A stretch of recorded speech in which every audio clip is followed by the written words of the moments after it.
Okay, good morning, everyone. We're just going to kick off the program this morning with a short video, and then I will be back with you with some other announcements. Thank you for being here this morning.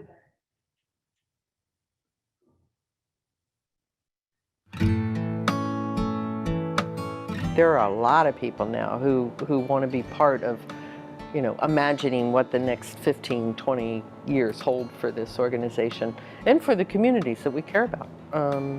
COVID has taught us that although we've been working and we knew some of this, it's not working for everybody. And so we want to help create some systems that are going to work for everybody. Whether we think on geographic diversity, whether we think about background diversity, racial diversity, we all got to be in the game. But you've got to have institutions that are going to be interested in seeing the business plan, seeing the human story behind it. Ensuring that there is access to the resources to help leverage those skills, those interests, those passions, so that the very thing that we're talking about is able to come to fruition. For places to be livable and vibrant, you have to address some of the basics of the social determinants of health. And having warm, safe, healthy places to live, having access to health care, having jobs so that you can provide for your family, all those are the backbone of vibrant communities. And that's what we're all about. Certainly people talk about the importance of educational attainment or good health outcomes and food access and economic mobility through living wage jobs. And all of that is important, and all of those things are interconnected. They aren't isolated. By collaborating, hopefully with CDFIs like ours, who also can be maybe a little bit more innovative in the way that we deliver capital, that's what we're trying to do, again, is to sort of break away from, these extractive practices that are just so accepted, like in the financing industry. It's going to be very difficult to ever make change without thinking outside the box and really trying to disrupt the current system that's out there. And I think that it is, the pie is bigger. I think there are more organizations that are investing their assets and really valuing and prioritizing their investments in communities, and that they're also prioritizing the engagement of communities in the decision making around the deployment of those funds. We can come together and say, yeah, everyone needs a marketable skill. Let's figure out how to make that possible together. Everyone needs a safe, warm, and dry place to live. Let's figure out how to make that happen. Everyone needs an opportunity to earn a decent living and to have, have their dignity respected and honored. And let's figure out how to do that together. I think as you start this journey of reimagination, it means being bold and doing things that probably haven't been done before and at a scale that hasn't been presented before. Capital is hugely important, but so is innovation, experience, bringing partners together to collaborate on a vision. But all of that takes time and resources, and all of it needs to happen before there's ever a loan to be made. And so we need to do more of that. Let's reimagine together.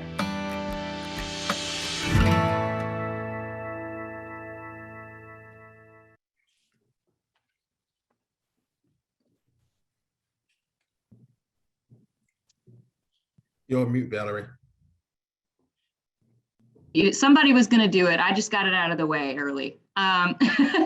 Good morning, everyone. Thank you so much for joining us for Reimagine Together, Growing with the Mission. My name is Valerie Lee, and I'm Virginia Community Capital's Corporate Marketing Director. Before we kick off the program, I want to address just a few administrative items. First, this event is being recorded. We will share the recording with everyone who's registered for the event via a follow-up email next week, so be sure to be on the lookout for that next week. Next, all participants, all audience members will be muted during the program, but at the end of the panel discussion, we will have a Q&A session during which we'll ask some audience members who'd like to come off mute and ask questions of the panelists. You'll have the opportunity to do that if you'd like.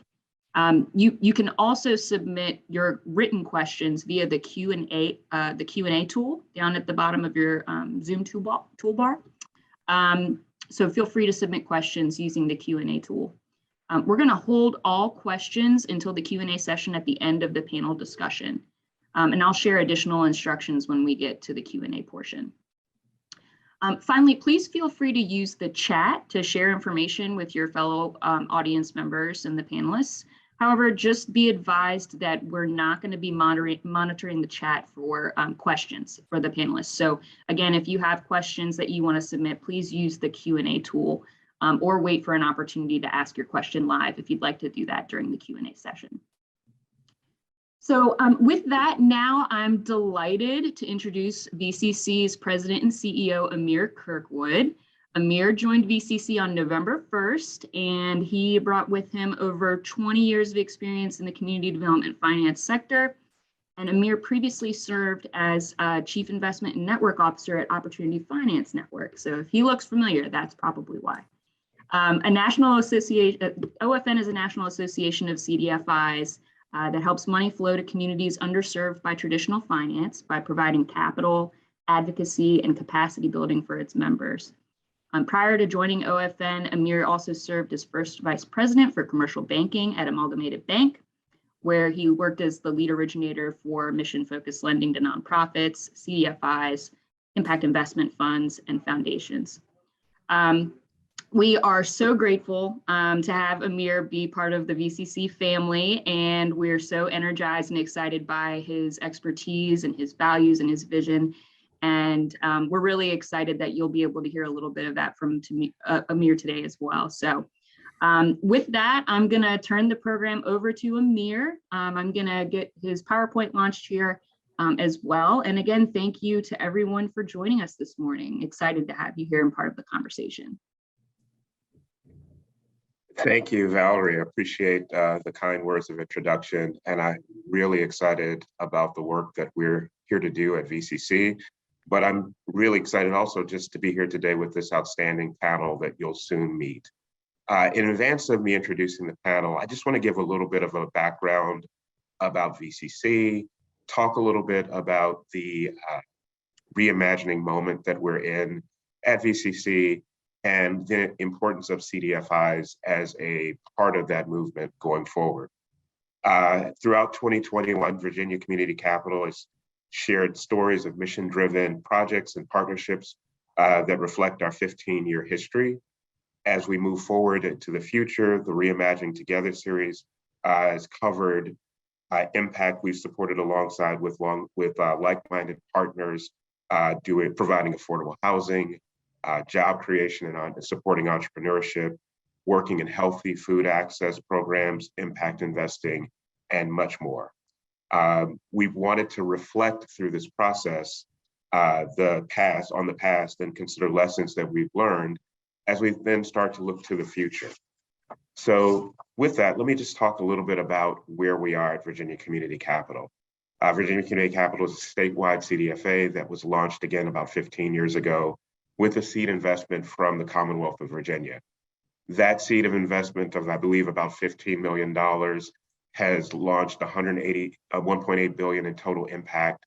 We're 70 employees and we have 3 offices across Virginia, but we also have a nationwide reach as well through Locus Impact Investing, a subsidiary organization that provides investment advisory and investment management services, largely on place-based strategies across the country.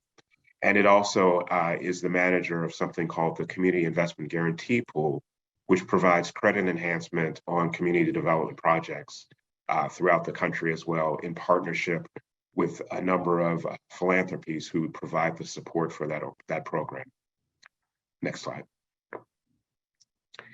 Again, we went through 3 phases in this project. First was to respond, next focusing on rebuilding, and finally the reimagine phase where we are now. We chose to start with responding. As we all know, the period of the pandemic was a very challenging time for Virginia communities, as it was nationally. So we had to shift our operations virtually, like many organizations. We also wanted to be responsive to many of the efforts that were coming from both the state and federal programs, including the PPP program.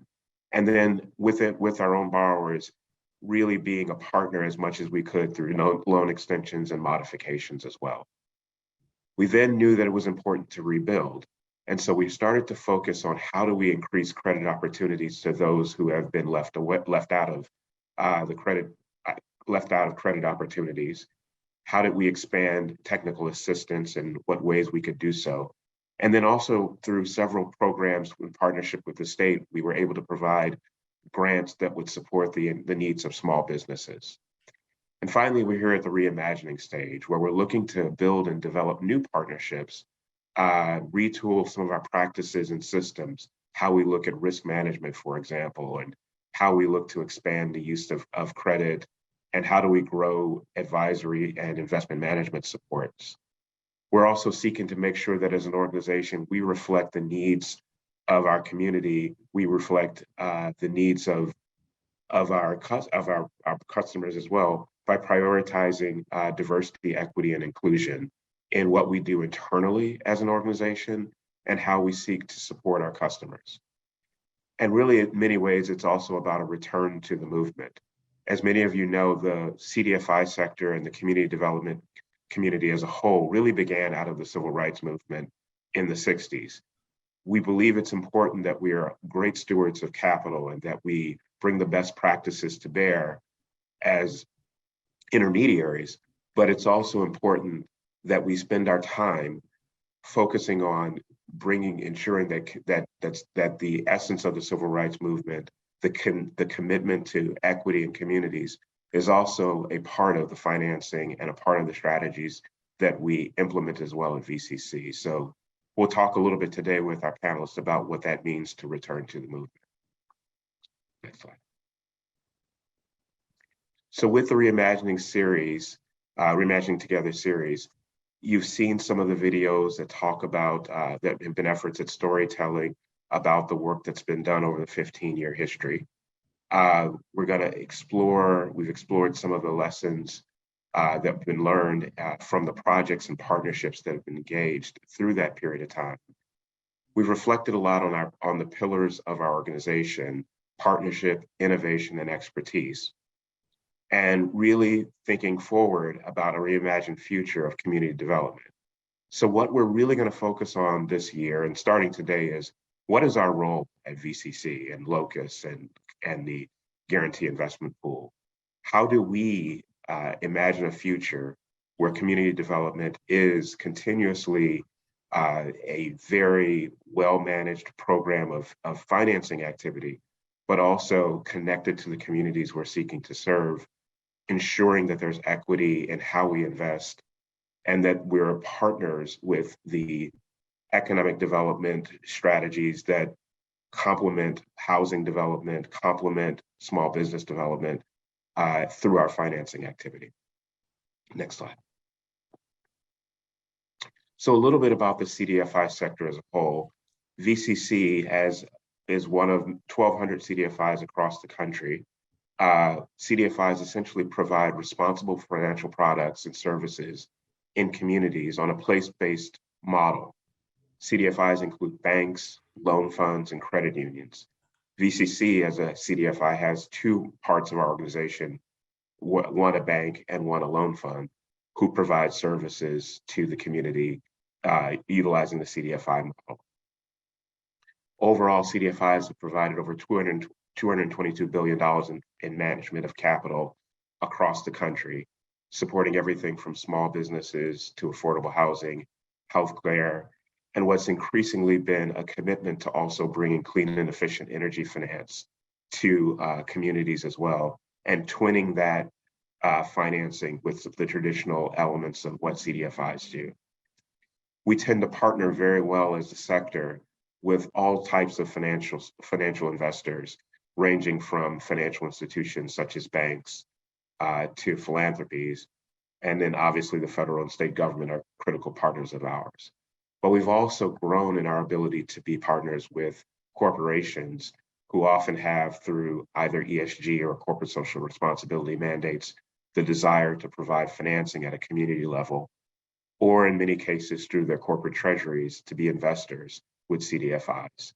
And so we've really worked as a field to expand our partnerships with corporations and then individual high net worth investors as well. Next slide, please. So a little bit about what we've seen as a sector through 2020 and 2021 as we've soldiered through the pandemic period and also responded to issues of racial inequity that became very prevalent during the past few years as well. We've basically served as the lender of last resort, and in some cases, the lender of first resort through the pandemic period. We've worked on broken systems and economic inequities throughout this period of time. CDFIs have been on the forefront in many ways of being able to address where communities have not been able to deliver capital to low-income communities, but also really seeking ways to try and identify ways where economic equity programs can be developed that bring capital to small businesses, bring capital to entrepreneurs and funds of color as well. We've participated very heavily in federal programs that were a result of the various stimulus efforts, including the Paycheck Protection Program. And we've partnered not only with the federal government, but often with large financial institutions as well, who have sought to find ways to facilitate paycheck protection funding to communities. So CDFIs have been a big part of that, and VCC has itself been a participant in the Paycheck Protection Program. We've worked on grant programs and investments focused in communities that have been hit the hardest by the pandemic. And we really, as I previously mentioned, we've been very proud of the ability of the Cdfi sector to bring on new capital partners. Corporations as large as the Global 50 have found ways to invest with local CDFIs to have community impact. Impact investors have discovered CDFIs often as a ways and means to have impact in communities as well. And we've seen the benefit of the deeper commitment from the federal government through the Rapid Recovery Program, which earlier this year was able to deliver almost $1.75 billion of funding to CDFIs, to the economic ESIP program that will bring close to $9 billion in funding to community development banks and CDFI banks, hopefully within the coming months.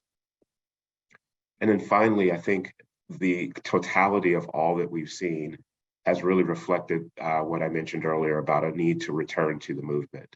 It's no longer just about financing bricks and mortar. It's about really ensuring that the financing that we do also reflects the ability to create equity in communities, and equity that really generates both capital equity and fairness and racial equity in communities as well. Next slide. And now I'm really excited about the opportunity to introduce to everyone the panelists that will be joining me here today on our program. First is Amy Chung, who is the Director of Impact Investing at the California Endowment. Amy manages the California Endowment's $250 million commitment to impact investing. The Endowment's impact investing program provides strategic capital that lifts up vulnerable and disinvested communities in California and supports a world where capital is aligned with mission and values. The impact investing toolkit includes program-related investments and mission-related investments. Thanks for joining us, Amy. Next is John Holdsclaw, who is the Executive Vice President of Strategic Initiatives for the National Cooperative Bank. John is charged with establishing NCB as a thought leader in community development finance and cooperative expansion that leads to business development and solutions. In addition, John manages the bank's philanthropic, outreach, and government relations programs. Thanks for joining us, John. John also serves on the board of the Community Development Financial Institutions Coalition, which is a critical advocacy element for CDFIs for funding at the federal level, advancing everything from CDFI fund capital to programming capital throughout the various agencies within the federal government. Next is Camille Busette from the Brookings Institution. Sorry. Camille is the Senior Fellow in Governance Studies and Director of Race, Prosperity, and Inclusive Initiative for Brookings. She is that program is a cross-cutting initiative focused on issues of equity, racial justice, and economic mobility for low-income communities and communities of color. At Brookings, her work is focused on systemic racism, the economic advancement of Black and Native American boys, and the importance of social relationships to economic mobility and equity in healthcare and in local and state government priorities. So thank you, Camille, for joining us. And finally, Jeff Mosley, who's the director of the National Equitable Development Initiative for Capital Impact Partners. The Equitable Development Initiative focuses on providing access to networks, knowledge, and capital to housing developers of color. Jeff's impactful work in affordable housing includes compiling housing market research focused on Washington, D.C., and helping to shape a learning curriculum for increasing the capacity of emerging developers of color. So thank you again, Jeff, for joining us as well. So let's get started. Really excited about this conversation today. And why don't I start with Amy and John, if you could. Can you talk a little bit about, from your seats, what are the things that you learned about community development in 2020 and 2021? And what are some of the, what potential was uncovered in the systems and products and services that was really sort of a result of the changes that were happening at that time? And I think really sort of the question is, what was problematic? What are the things that you noticed, and what were the things that now are important that you as funders, you from the advocacy side, believe needs to be addressed? I'd prefer you to go first, Amy, if you don't mind. Mm-hmm. Did you say you want to go first? Go ahead. You go first, please. Oh, okay. Thank you, John. Amir, thank you for the question. I wanted to kick this off and really echo some of Amir's remarks. We are a philanthropic funder. We work with a number of CDFIs, and starting this, thinking about April and March of 2020, and reflecting back on that time period. I mean, we called all of our CDFIs, all of our community development ecosystem partners back at that time period, and we said, what are you doing? What do you need? And we were just blown away from the response from CDFIs. I mean, they were doing free technical assistance.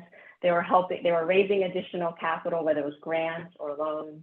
They were offering P&I flexibility to their borrowers. And so I just want to really start this with reiterating just the commitment that was shown through the CDFI community and the community development ecosystem through both that period of intense emergency and this ongoing crisis that we are really in and our communities are in.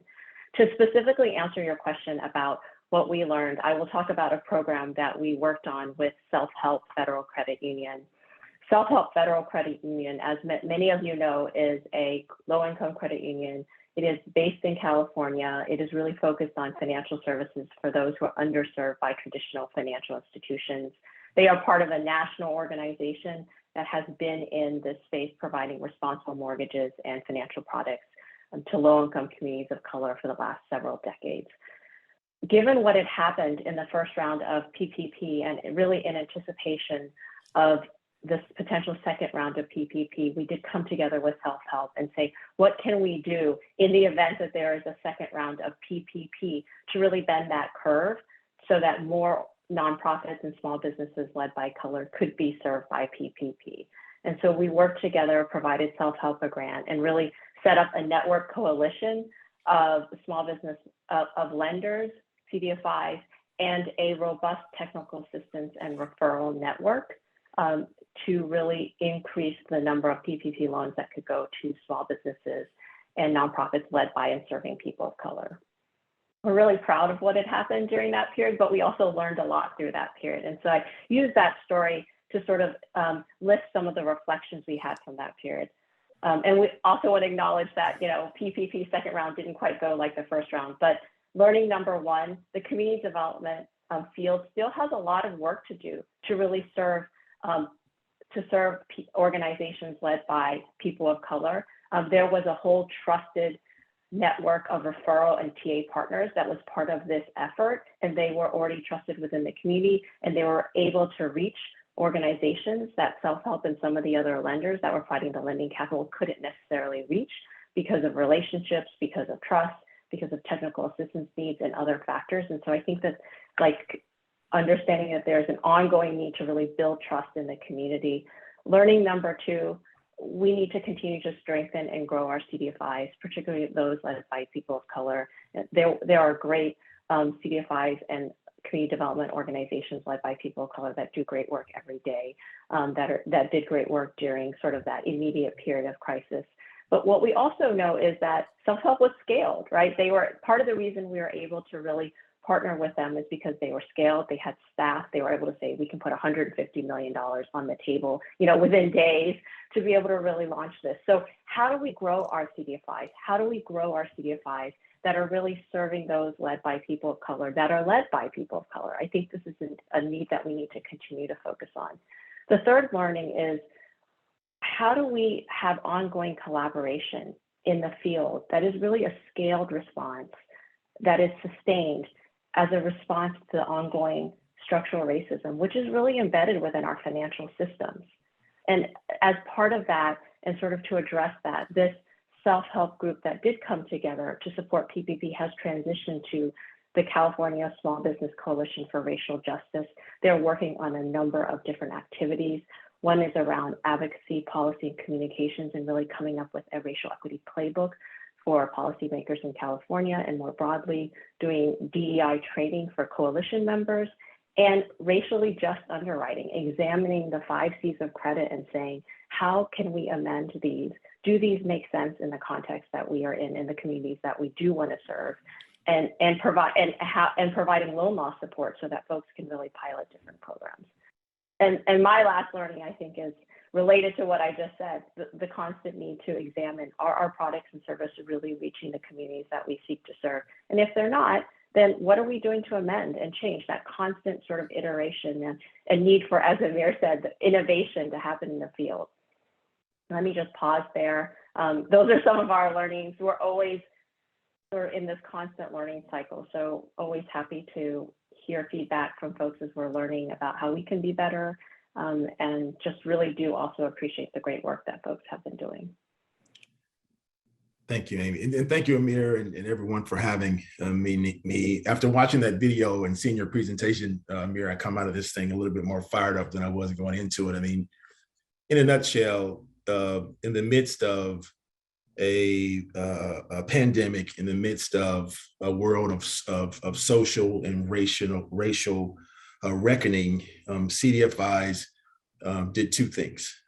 They became the economic first responders for so many communities of color, so many marginalized communities, number one.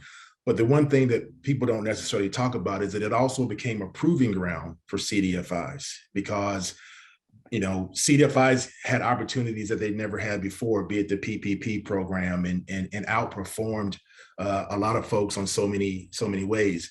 From a problematic standpoint, I think we saw, some of the smaller CDFIs may not have had the opportunity of some of the larger CDFIs. We also saw where there was this influx of money that came into some of these community development banks, as well as community development credit unions. And I will give all of those corporations and folks who gave that money kudos and praise. But I always tell people, I'm not worried about the last Juneteenth. I'm worried about the next Juneteenth, because again, I don't want it to be a situation where, the money was given, the press release is set, and then they go on about their business. But I talked to the second Black-owned bank in the country, a CEO there, who said, all that money's great, but I don't have the technology platforms like some of the larger mainstream banks. I've got 7 loan officers who have to come in the morning and check the voicemails and do whatnot. And so I'm hopeful throughout this process, with all this influx of money that's coming in from the fund, that community development credit unions, as well as banks, and then some smaller loan funds, are able to upgrade those technology platforms so that they can serve the communities that need it the most. And so, plainly, CDFIs responded. There's more work to be done, but we also have to be mindful of and I've been in this world a long time, and I'm not the sharpest knife in the drawer, but I'm still trying to figure out what it means to bring things to scale. I'm still working on that. But that said, I think in a nutshell, those are the 2 biggest things that I saw from it being a proving ground, as well as it being a tremendous opportunity for CDFIs to be economic first responders in these communities. Thanks, John. Thanks, Amy. I kind of want to keep this question going a little bit with Camille and Jeff as well, but I want to also just focus on a word that Amy said about trust. And when we talk about our work in this field, we all assume that, we can't do this on our own. We know that we can't just go out and finance communities that have positive impact without partnerships along the way, both to make sure that our financing is actually beneficial and helpful, but also to, I think, ensure that we're held to, I think, a standard of accountability and measurement for building, for designing the best programs and building the best financial institutions.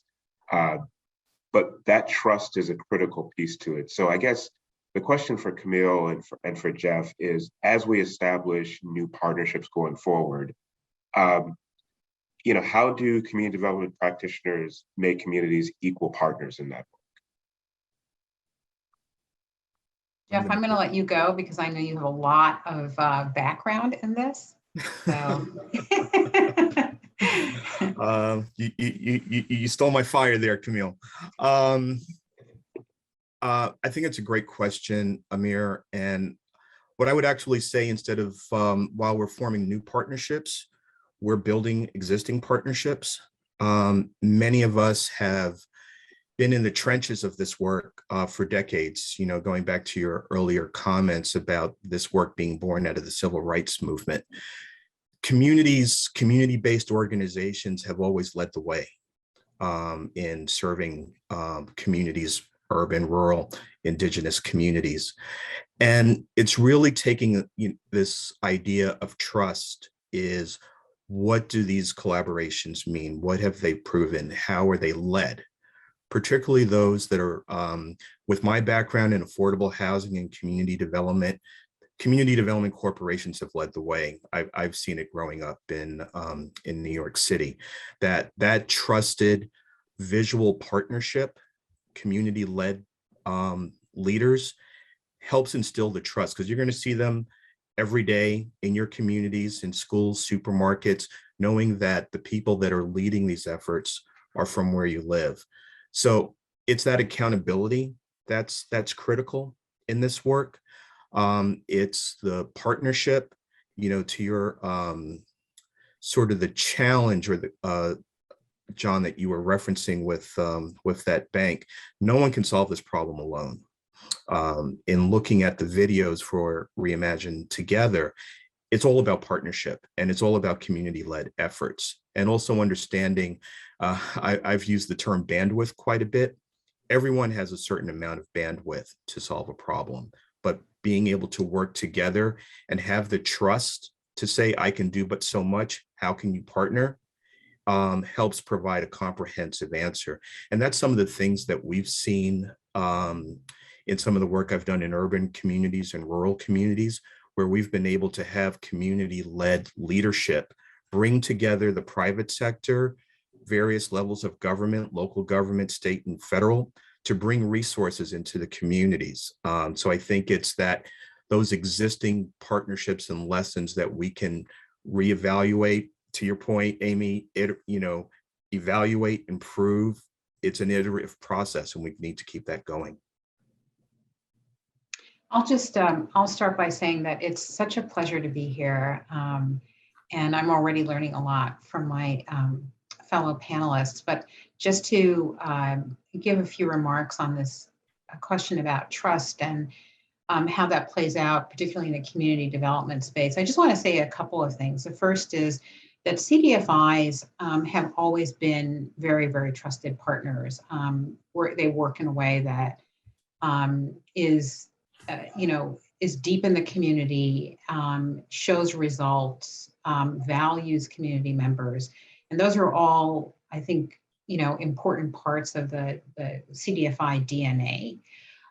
But when I think about, Amir, your presentation, and I think about, you've already, VCC has been around for 15 years, and you have hopefully many more decades to go. I think about the future, and one of the things that I think that's happened as a result of not only COVID, but our sort of national reckoning with systemic racism is that CDFIs are going to be pushed into areas that maybe aren't as familiar. And so for that reason, of course, you're going to be, a lot of different kinds of partnerships that are needed. And one of the things that comes to mind for me in particular is the degree to which CDFIs may be operating in spaces that are a little less common for them. So I think about, and maybe John, Jeff or John can weigh in on this, Amy as well.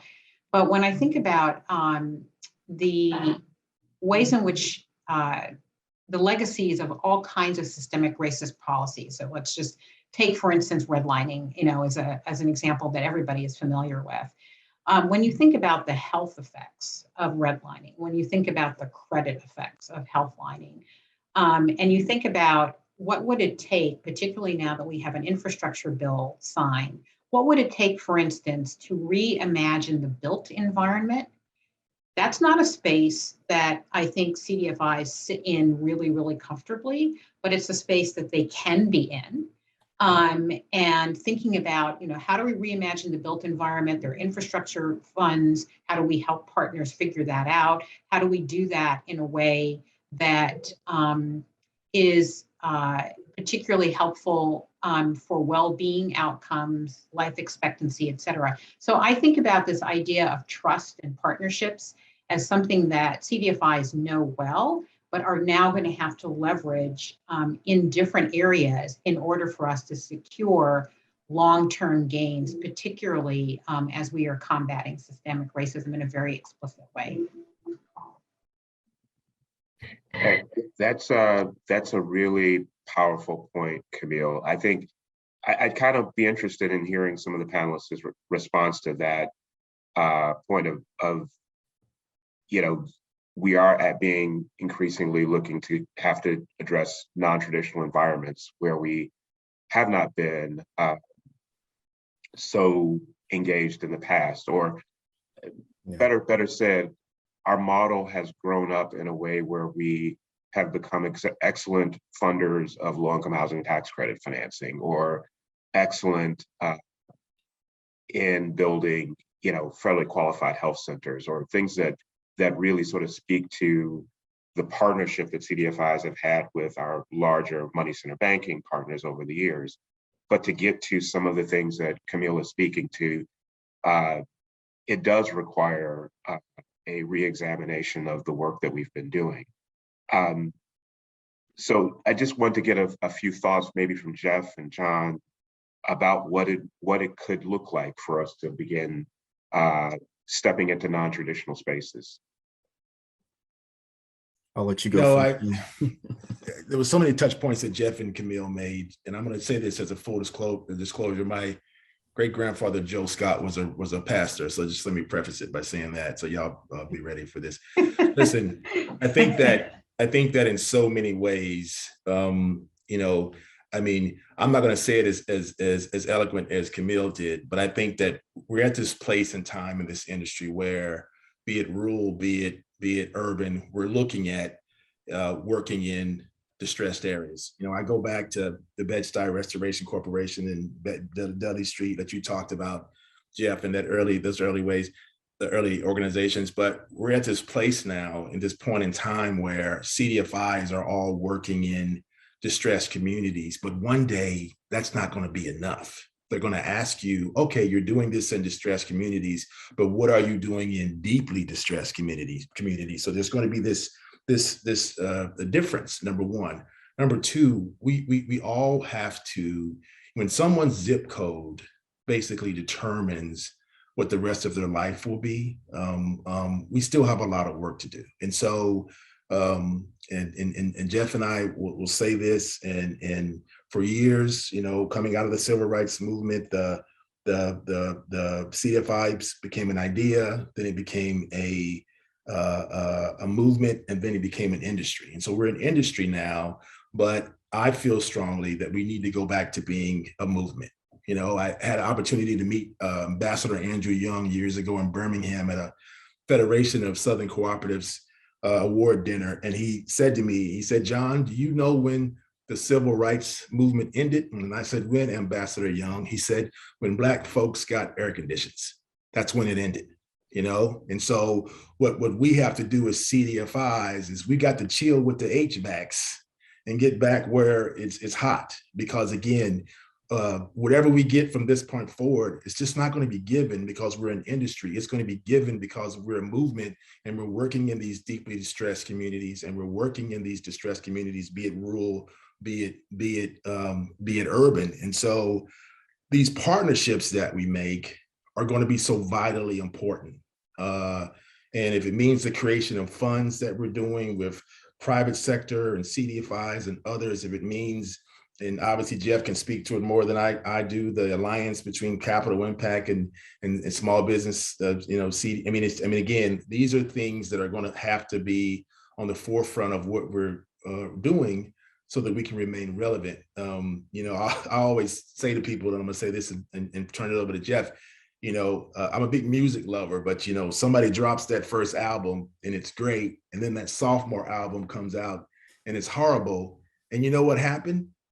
They went from being hungry to being in a nice space. And so again, the analogy is, I want CDFIs to continue to be strong advocates. I want us to continue to be gritty. I want us to continue to be a part of a movement and not necessarily caught up in being that industry. So with that, I will yield back the balance of my time to Jeff. Thanks, John and Camille. There is a true power in the role of CDFIs in this work, particularly for serving the most vulnerable communities. I saw in the chat the reference to very underserved communities west of I-81 in Virginia. The power of CDFIs is that we have that lens. We have the lens of who's not at the table, and the resources not only to bring our own capital, but to leverage other capital, conventional capital, and also the will. That's probably singularly one of the best things that we bring to the table, is that we attract capital, we attract vision. I'm thinking in regards to the ability. There's an example of a partnership that CDFIs led to work with foundations, Wall Street, as well as the federal government. The Uplift America Fund was a perfect example of the leadership of CDFIs to help leverage public and private dollars to bring into low-income, underserved communities in Western Virginia and other parts of the country, where it was the dedication to, and the expertise in financing, but also programming and understanding the unmet needs in these communities that CDFIs were able to bring to the table. So it was that trusted partnership where we were able to bring all of those different resources that otherwise would not have seen the value of investing in these underserved communities. So it's an opportunity for us to build upon that for the next 15, 20 years, from the outset of this conversation, where we're already on a platform to show the value that we bring and to shed the light on underserved communities. You know, to Camille's point about the impacts of redlining and the effects of it that are born in health disparity, education disparity, access to employment, and the longer term wealth gap that was born out of redlining. It's CDFIs like ours that have a role to play to help bridge that gap. One of the things that we're working on, as you mentioned in my intro, is that we are working with emerging developers of color to play a role to imagine their own communities and how to redevelop and create opportunities in their own communities. So that, as one developer said to me, we didn't know that Black people could do this. We never saw a Black architect, a Black developer, Black contractors. With Equitable Development Initiative that we've created, they can now see that for themselves. And I also want to take this opportunity that today we're announcing our partnership with Amazon, where we're creating our Housing Equity Accelerator fellowship program. So in Northern Virginia, developers of color who want to build in their space can now actually take advantage to build their capacity and have access to capital to actually develop housing that's relevant and affordable to the people in those communities. So I think it's a great opportunity and testament to the partnerships of CDFIs. Well, first off, congratulations, Jeff. That's an outstanding accomplishment and a great announcement. But it also gives me a point of segue to a question I wanted to raise with Amy and Camille as well.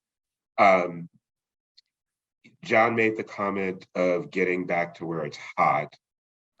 We have people in the chat who've raised some really interesting questions to me about what happens with development in, west of I-80 corridor in, because the demographics are a lot different, but many of the challenges are actually reflective of what you see in urban markets, namely, the impact of drug addiction and how it has actually stripped a lot of the ability to access to employment for people, or impacted just the viability of their health in many ways.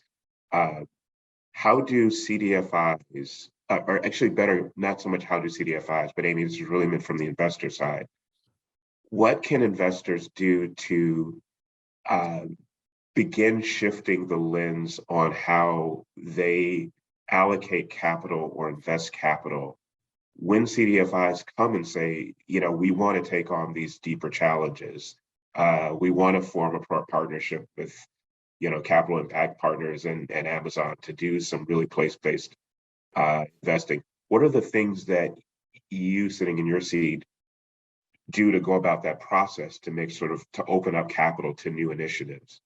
And then I guess after Amy, Camille, what are some of the things that we need to recognize, both from the perspective of CDFIs and investors, where there may be barriers or systemic barriers that we need to address right off the bat and be able to, in order for us to be more effective? I'll start with Amy. Sure. So I think this is where I think there are a couple of things that we think about here at the California Endowment. Number one, our grant makers do a lot of work. And California has a very, everyone thinks of Bay Area, LA, but, true north of California is very rural. Central Valley also very rural. And so we do, at the California Endowment, our grant makers do a lot of work around building the strength and capacity of organizations, particularly those that are organizing on behalf of low-income communities. We see that as sort of seeding the ground for the community to be able to really exercise its voice and to be able to advocate for the resources and to really advocate for both state and federal funding.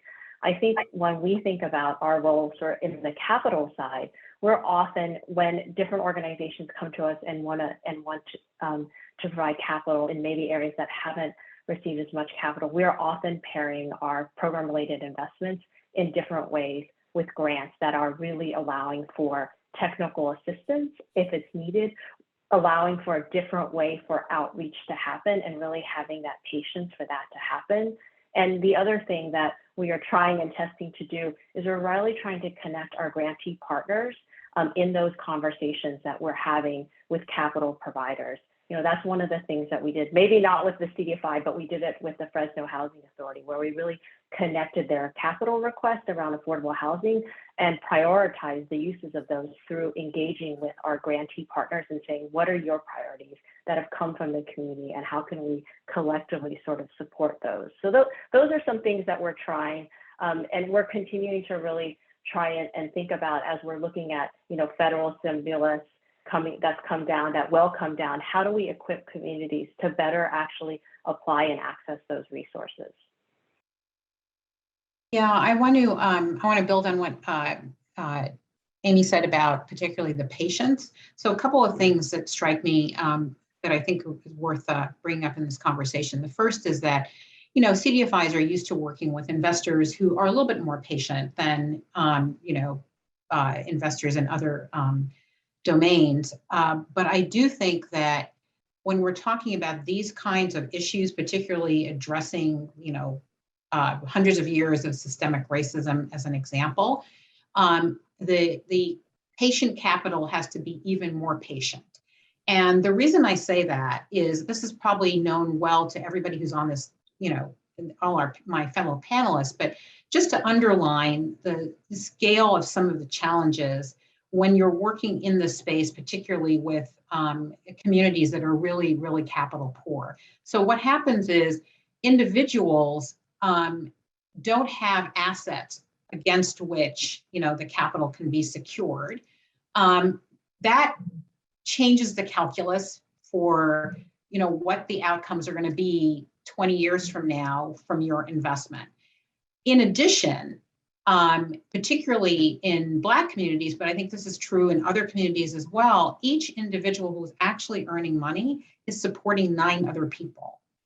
And so again, those, whatever is the outcome of loans and grants, et cetera, is actually being dispersed across a community. So you're not getting the kind of accumulation in the ways that you're used to seeing when you do, a typical investment in, a startup, let's say in, Santa Clara County, California. So there are a couple of differences that require, I think, a level of patience that's even beyond what we're typically used to in the CDFI space, particularly if you're dealing with these kinds of systemic racism issues. But that brings up a second point, which is that although CDFIs, I think, have been clearly in the forefront of supporting our communities, the scale of the issue is beyond is beyond the resources of CDFIs, right? The scale of the issue actually requires federal investment, like that level of funding. And so that's why I think it's really important, Amy, as you were saying earlier, to really think about, okay, we're having this influx of capital. We certainly have one infrastructure bill, and there's going to be a second one potentially. So this is the kind of, when we talk about scaling, we need that level of investment to meet the scale of the problem, right? So even, any CDFI is working as, at 130%, all of them combined still are not going to meet the scale of the problem. So that's why federal funding is actually really important. And it's really important for CDFIs to figure out where they are as that funding comes through and what their priorities are going to be and how they're going to leverage their existing relationships and build new ones. I think that's, for me, that's probably the most important part of how we actually start overcoming some of these endemic problems. Yeah, thank you so much, Camille. And that scale of the issue that you spoke to me, really speaks to why equity really drives all of this. We've spent so much time in our field addressing the economic equity component of this question. And to your point, you take the collective $222 billion of CDFI assets under management, and it doesn't really scratch the surface of the impact of poverty. So, we're all proud of the work we do, but we recognize the work is the challenge is much bigger than the assets that we have. But then the other issue of equity too, and Amy, you raised it earlier in thinking about the 5 C's of credit, is that equity is also driven by how people view the communities where they're willing to take risk and where they're not willing to take risk. So I want to kind of wrap things up from our panel, which I've enjoyed immensely, by giving all of you all the chance just to respond to a basic question, which is, why is it essential to use an equity lens in everything that we do? And start with whomever wants to and move to the next person. Well, I'm gonna give sort of 2 answers to that. I think, first of all, in this country for so long, we have ignored the value that every human being brings. And we are very used to living with very cruel outcomes, and we've done that for hundreds of years. So I think that's, it's an appropriate moment to stop that pattern. But even if you're not moved by those kinds of moral and ethical considerations, this country is a country that is very diverse and increasingly diverse. And if you want your economy to flourish, you want people to buy your goods, you're going to want to make sure that we focus on equity.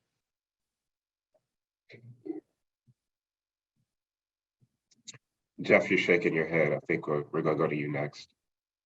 No, I think Camille said it best, that, on one level, we look at it that every person matters, every community matters, whether they're urban, rural, Native American, but they are all economies as well. There is value, whether it's markets that are considered hot, but even those that have weathered a lot of disparities. People live there, businesses work there. It's the role of CDFIs to lift them up. So we're sort of at that intersection on bringing capital to underserved markets, and it is an equity lens that really hones or focuses those investments. That's our role. So we serve communities that have been subject to a lot of disinvestment over the years. We talked about redlining before, but people live there. And it's our role to make sure that they have the resources necessary to have the opportunities as everybody else. And that's what equity and equitable solutions are about. I'll say this, and many people have heard me say this before. Diversity is a given, but equity and inclusion are a choice. And so I think we need to be mindful of that. And I want to applaud VCC, because in the earlier video, I think so many times when we talk about DEI, the first thing we go to is race. But there's so many other components of equity that are out there. There are health and health disparities. There's education equity, where you see across the board that Black and brown boys are suspended more than anybody else in the school system, which can then start this downward spiral. And as a father of a 15-year-old Black boy that I'm raising to be a Black man, that's a very big concern to me. There's a gender piece to that from an equity standpoint. And so I think as CDFIs and community advocates, we need to look at all that. But it doesn't just start with the inflow of capital and where things go. It starts with us as organizations. And are your boards diverse? And do they represent the communities that they serve? Are members of your leadership team diverse and represent the communities that we serve? I think we have to look at it as a whole. I mean, I tell people this all the time. You can't train DEI. It's not a training. You go to an hour and a half training and you leave out of there and you say, oh, I got this thing whipped. No, you don't. You don't. And so it's got to be something that's constant. It's got to be a consistent part of a dialogue. It's got to be something that is factored into the underwriting. I'm in the process right now of possibly selling my mom's home. She's a little older, health and whatnot. So I had a call yesterday with a realtor, and here I am, this executive vice president of this national bank. And I had to just say to her, real talk, okay? Whatever appraiser you have coming out here, I hope they're good people, because I know this entire area is hot. It's hot. And so if this person comes in here and gives my mom some crazy appraisal, it's going out the door, number one. And then number two, when the house goes on sale, I ain't taking no pictures down. I'm not taking any pictures of my son, my mom, my family, or nothing. So many times, and the agent told me this, that a Black family had asked her, could they borrow her pictures to put up on the wall to hopefully sell the house faster. Now, for some people out there in the audience, this may be something that's unheard of, but in my community, this happens every day. And so picture me on this phone conversation, having that conversation with the real estate agent, letting them know what I was going to do, how I was going to do it. And so again, this is the world we live in. This is, and like Lyndon Baines Johnson, I tell everybody to read his speech to Howard, first president to ever speak to an HBCU ever in graduation. I'm a proud HBCU grad. He basically said, you can't shackle a people for generations, for years. Take off the shackles, put them at the start of the race, and say, go out there and win the race. It's not going to happen. And so I challenge all of us in the industry to look at ourselves from that equity and inclusion lens and see what we're doing. Are we putting a statement on the website that says our commitment to so-and-so? Are we looking at our underwriting? Are we going into these communities, like you said before, Camille, that we don't know, that we're not familiar with, and getting out of our comfort zone to go and try to work in those communities? Because if we're not, we're missing the opportunity. And you know, Gandhi said that poverty is the worst form of violence. And if we're not doing those things, we're contributing to that violence. Thanks, John. And Amy, any final words from you, or? You know what, John, that was really powerful. I appreciate that. So I think it's a great way to sort of end this panel. So thank you. Sorry, Amy. I'm sorry. No, it was, I feel like I'm unfair it was to you. I perfect. should have. I was like a coiled spring here. I was trying to hold it in, and I should have go. But anybody who knows me knows how passionate this stuff is, and I tell people all the time. And tell me when you're tired of it. I'm a Head Start kid. Parents divorced when I'm 11. Latchkey kid. So statistically, I'm not even supposed to be on this Zoom right now, but I am. And so it's a paramount concern of mine and very important. And it's why I speak the way that I do, and probably why Amir wanted me on this panel. Either way, so thank you. Again, we needed someone to bring the heat. So yeah, but I think this all goes back to where we started in terms of we are going back to a movement, and this conversation underscores why this is a movement again, and why our voices matter, and why CDFIs are so important at this time. Absolutely. So I want to thank you all for all of your comments and feedback. We wanted to reserve some time in the last portion of this webinar for some Q&A from the audience. And thank you all for being so patient and staying with us as we've gone through this, I think, really informative panel. Valerie, do you want to run the questions, or do you want me to just start with things I'm picking up from the Q&A? So what we'll do is, as I mentioned at the outset, we're going to give the opportunity to folks who want to ask their questions live. We're going to extend that opportunity to them.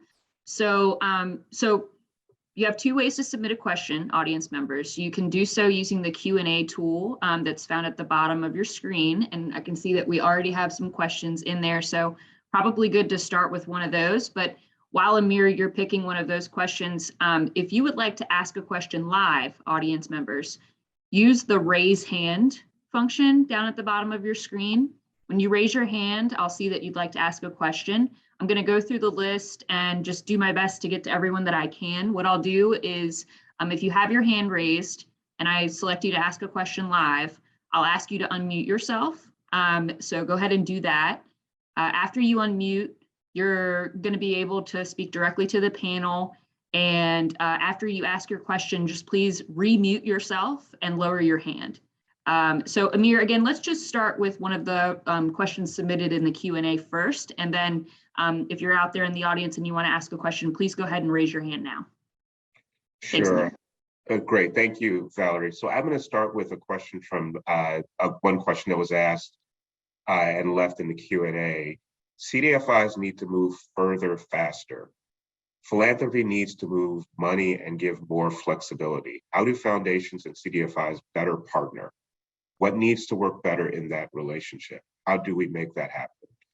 maybe from the funder side, Amy, you can maybe provide us your thoughts on how you think that this may happen, and then I guess John or John, maybe you can respond from what you're seeing from the NCB side, and Jeff maybe from the CIP side.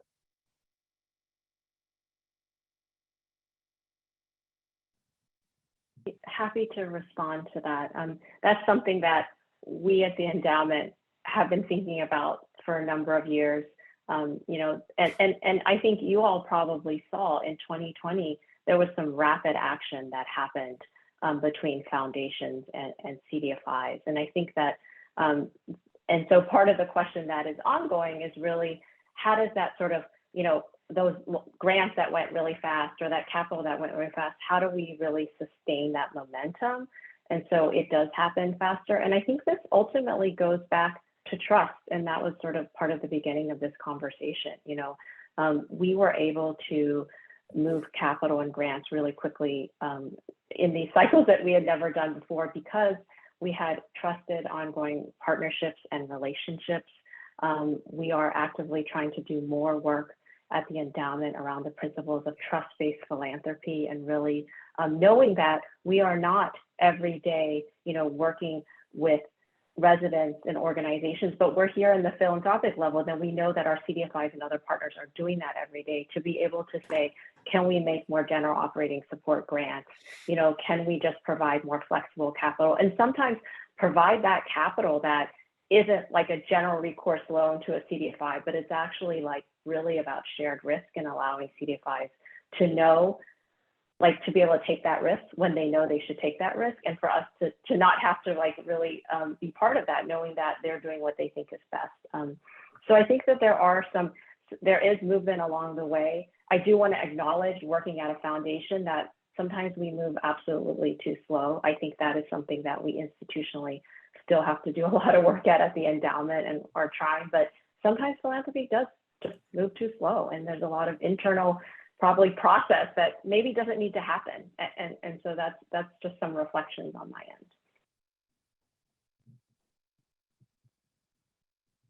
end. I didn't know if John... I would defer to Jeff. And while NCB is a very mission-driven financial institution, we're not a CDFI. And so I would defer to Jeff as Capital Impact being a certified CDFI and the success that they've had in the philanthropic arena. Thank you, John. And you know, and just to recognize that CDFIs have a long-standing ongoing relationships with funders. That trust that we speak to has been important, and just want to recognize, for an example, the California Endowment is a sponsor to our Equitable Development Initiative in the Bay Area. And I think it speaks to the foundation's understanding and those relationships to be able to target capital and resources towards CDFI's efforts, that sometimes on some level it becomes a shorthand. CDFIs know the types of resources that are needed for projects and for communities. So we're in a very good position to work with foundations to understand the foundation's resources and the types, and be able to bring them to communities. So I think that speaks to where there may be some concerns about a foundation moving too slow. The CDFIs and the foundations understand sort of the landscape and to know how to be able to match and leverage those resources. So it's that kind of connection and ongoing relationship that can help speed up capital delivery into communities. Let me just keep the question going for just one more, pull it a little deeper. Camille, in your work, looking, you know, from your perspective, looking at different cities and how these initiatives, how the partnerships may work in different cities, do you see differences in how philanthropies or investors view efforts where it's clearly about bricks and mortar versus their investment in the people and the communities that are there? Do you see distinctions in how they approach it, and what might you suggest? Yeah, I think that's a great question. I'd love to have my fellow panelists weigh in as well. But one of the things that I have noticed with my work is that when it comes to investing in things, I think people seem to be a little more willing to do that. When it comes to investing in communities, a range of that tends to surface a range of questions about capabilities, about whether the investment is actually worth it, whether they're going to see any outcomes very quickly. It's subject to a very different level of scrutiny, which I think speaks to embedded biases that a range of folks bring to this kind of work. And I'll give you a little bit of an outside-in view to this, which is prior to coming to Brookings, I used to work for the World Bank, so big multilateral funder. And I worked in a space that had to do with funding very, very extremely poor people so that they could gain better financial health and capability. And the foundations I worked with, big ones that we all know, that work internationally, were giving us tens of millions of dollars to work in developing and emerging economies. But when I approached those same funders later at Brookings to work in the US on similar issues, I faced a whole different set of questions. It's almost as if the people that are living in the US are not really worthy of that funding. And it's a very interesting experience to have experience, we're throwing millions of dollars to Asia, Africa, and wherever, tens of millions. And then, I have to justify $1 million, $2 million ask for communities that are, very similar here in the US. That's some quite impressive perspective to bring to the room and bring to the discussion. Let me go back to the Q&A. There's one other question I think is really exciting and interesting because of where we sit with the federal government on funding right now. And it was specifically addressed to John. Do you have any thoughts on the required technological and human capital improvements that are required to assist the Cdfi MDI community place the funding dollars? In this case, it's mentioning ESIP. And dollars, and should it be one platform to integrate across the Cdfi MDI community, or should it be multiple platforms? That's a great question, and thank you to whoever asked it. It's for years, minority deposit institutions, and if folks don't know what they are, the FDIC has a great list of these organizations and whatnot.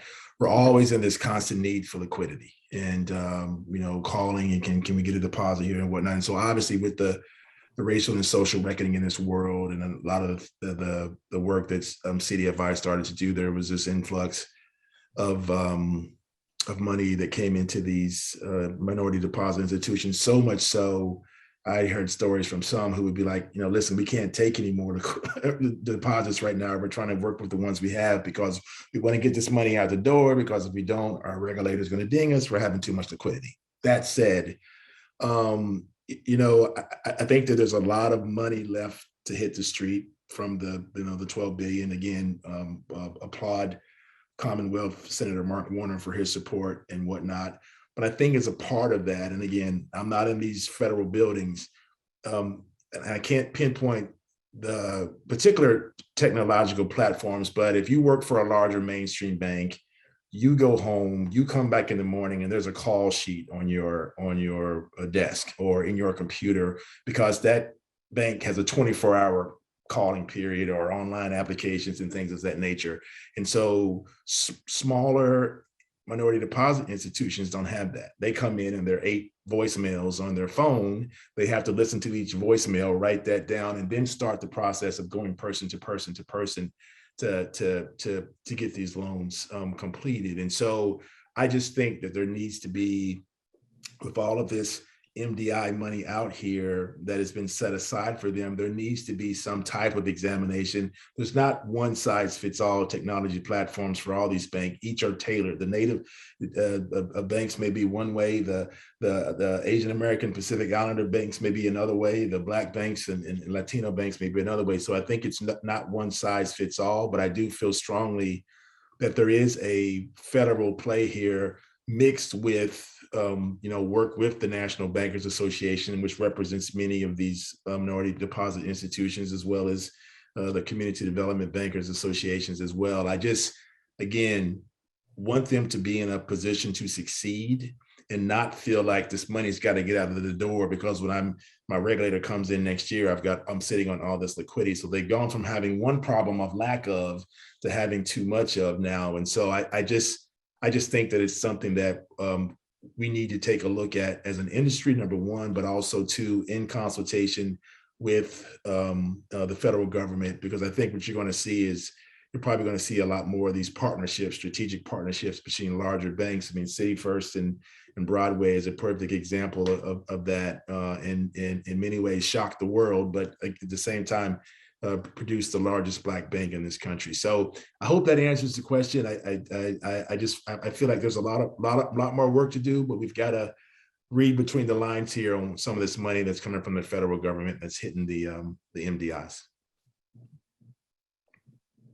Thanks, John. Yeah, I think that's a great response. So here is a heavy hitter question, and I'm leaving it open to whoever wants to try and tackle this one.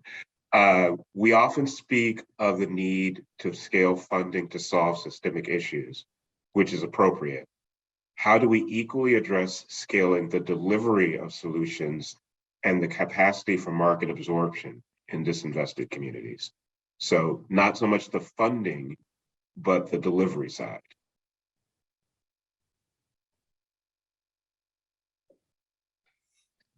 I'll take a stab.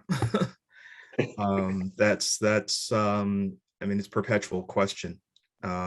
Local capacity at the community-based level to drive these solutions, whether it's a nonprofit provider addressing food security, developing affordable housing. It's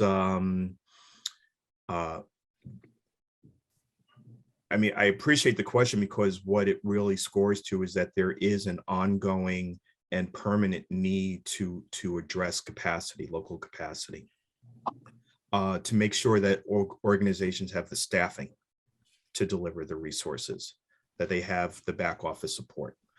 It's also important that the local governments that typically receive these resources have the staffing capacity and wherewithal to manage that. It's I think, given what we've experienced with COVID and the stresses on these systems, it really laid bare the need to perpetually invest in the capacity of these organizations to deliver. So yeah, it's always great that the resources are coming in, but that last mile, these organizations need that capacity to be healthy to deliver these resources. So I'm going to kind of, go ahead, Amy. Do you want to go? It's okay.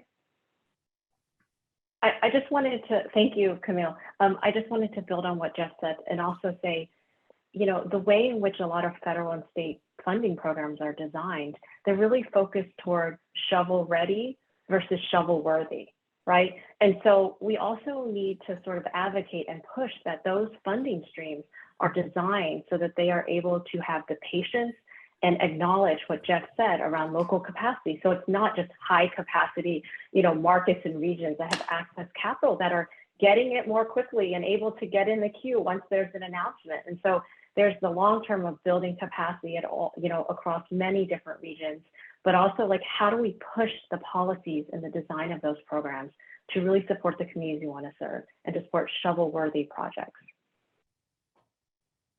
Yeah, I think that I'm so glad you went ahead, Amy, because all I was going to say is that in the communities in which we work, people are looking for opportunities. right? So there is we should not be in the position of not having capacity, not having people who are available to help, make sure those solutions are dispersed as they should be. So what it speaks to me is not only, Amy, as you said, the kind of focus on shovel ready, but also that wherever we have large bases of capital, that we are not training it enough on creating the kinds of opportunities that allow all of these organizations to have capacity and have people who are leaders, across their community. I mean, there are obviously some, but we can definitely augment that. And I think, there's sort of a missing piece there. And to me, that speaks to more about how the sort of guidelines are around that kind of funding, and a little bit more about how we strategically think ahead, because we shouldn't be having these problems in these communities. Yeah, I've written down shovel worthy versus shovel ready as one of my new go-to phrases. Thank you. You and Amy. me both. You and me both, Amir. I hope it's not trademarked, Amy. Yeah, and it's really interesting. I was talking to our head of lending, Wayne Waltrip, here at VCC, and he was explaining to me how in many of the towns and counties in Virginia, they will do everything from buy the land, build to suit the property, and go out and give you really favorable lease terms, but they can't get the businesses because effectively the communities are not in place yet to be able to provide the labor for the business, so the business won't come. And it really speaks to your point. Everything's shovel ready, but it's not shovel worthy at this stage. So this is a pretty big issue, and it affects us in Virginia, but I'm sure it's a national issue as well that all of us are dealing with. Valerie, unless there are any other questions, can I go ahead and thank my panelists for joining? We're good? All right. Yeah, go for it. Great. Well, I want to thank you all. Again, these names are names you all in the audience are going to be hearing for a long, long time. Amy Chung from the California Endowment, John Holdsclaw from National Cooperative Bank, Camille Busette from the Brookings Institution, and Jeff Mosley from Capital Impact. I thank all of you very sincerely for joining us here today, and all of your insights and thoughts that you provided. I greatly appreciate it, and everyone at VCC appreciates your time as well. So thank you so much. Thank you, Amir, and thank you Amir. To my fellow panelists, and also your staff, Amir, Valerie, and to everybody who joined us. It's been great. This was a great session. Thanks for having us. Thank you. Awesome. Thank you all. Thank Appreciate you your time so very much. And very quickly to the audience, everyone please be on the lookout for a follow-up email next week. We're going to have a way to sign up for a network hosted by VCC that's going to be offering more opportunities kind of like this for all of us to interact and continue this conversation into 2022 and beyond. So again, I'll be sending out a follow-up email to everyone who registered, and please feel free to visit reimaginetogether.org for more information about the storytelling series, and also to sign up again for that network. And thank you to our panel and to Amir and everyone who made this possible. It was amazing. I can't wait to go back and watch it again. So thanks so much. And that's all I have. Amir, we can conclude. All right. Well, Thanks, again, everyone. thank you so much for the panelists, and thank you everyone who attended today. Have a good day. Happy holidays, everybody. Bye-bye. Thank you. Thank you.